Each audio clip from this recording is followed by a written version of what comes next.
I told myself I couldn't quit. I told myself this was gonna happen. This is destiny.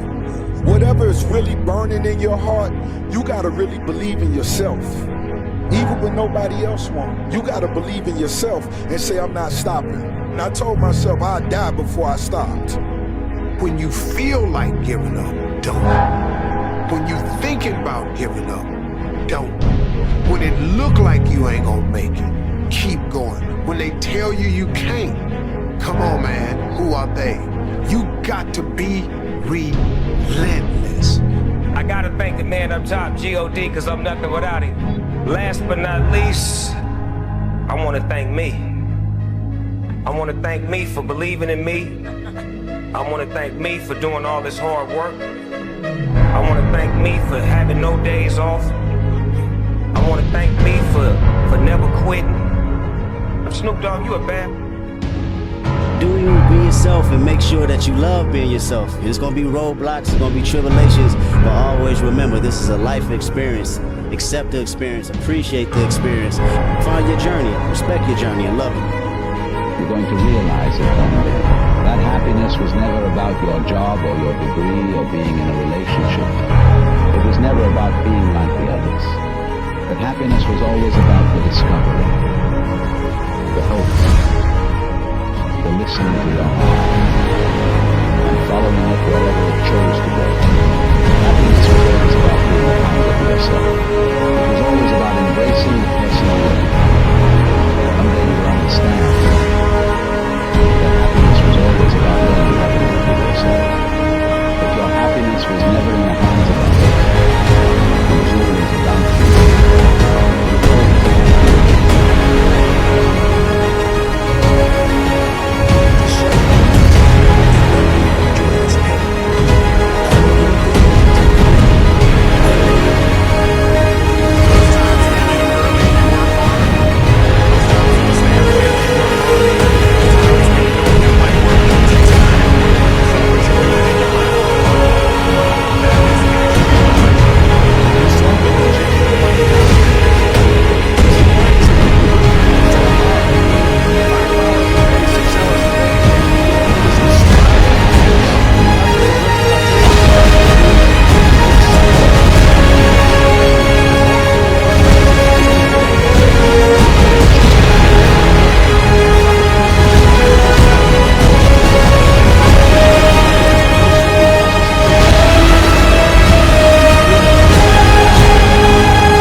Of sit-ups. I couldn't wait for the next exercise.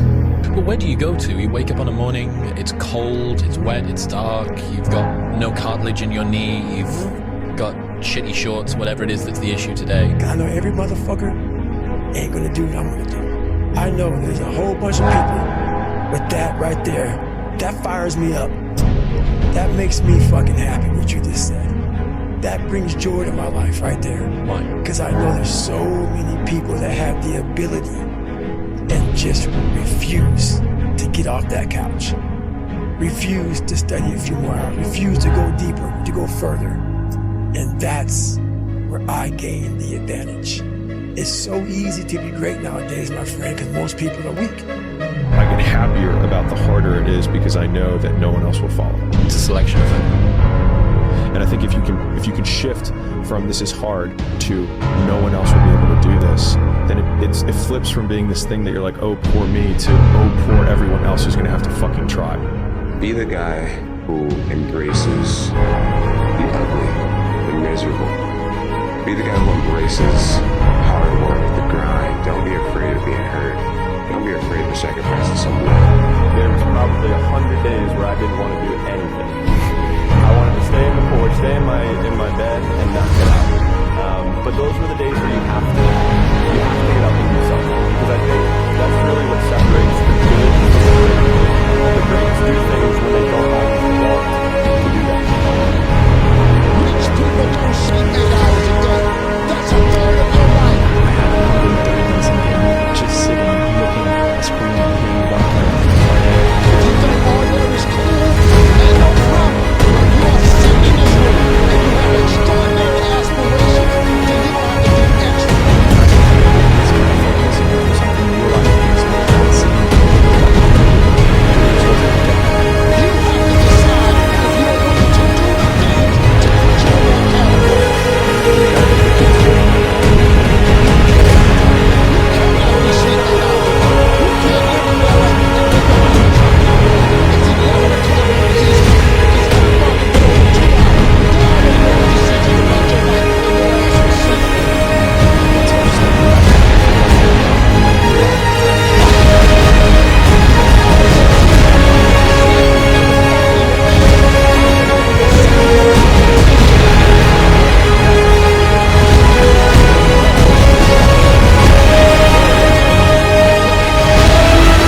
your body feels, nobody cares. We gotta do our job. If you can see it here, and you have the courage enough to speak it, it will happen.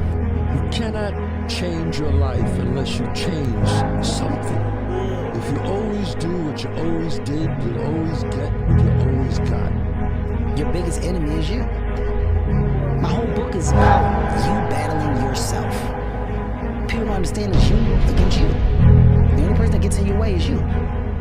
Nobody else. It's you. Everybody thinks they're a loser. Every young person thinks they're a loser. At least a young person in the situation I was at. Like, I didn't know I wasn't a loser until I started winning. Until I started doing martial arts. Martial arts taught me that, like, I could get better at stuff. That I wasn't really a loser. You will fail at some point in your life, accept it. You will lose. You will embarrass yourself. You will suck at something. You can't wait for everything to be perfect to start living your life. Because that's what I've done. My whole life has been like that. Inside of me, it has been, as soon as it's all lined up, I'm going to show you myself.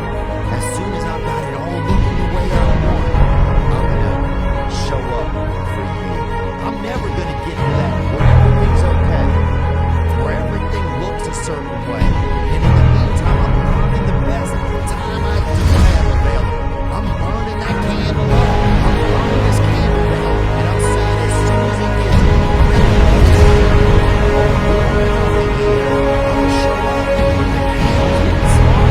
It's also true something that's the biggest critic that is to me. This is true.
The unfulfilled potential is the story of most people's lives. It is. It is. And it could have been the story of mine. And I tell a lot of people go, what's your biggest fear in life? And my biggest fear, honestly, was, let's say this. Let's say, I don't care if you believe in God or not. I don't care. So this is play a game. Let's say you're God. And we have a big, long line of people. And I made it to heaven. 75 years old. I'm 300 pounds. I made it to heaven. I worked for Ecolab my entire life, spraying for cockroaches. That's what I did. But I'm dead. I'm in heaven now. And you're judging us all now. So we're in line. We're all sitting there in line. We have Adam Brown. He has a big board up.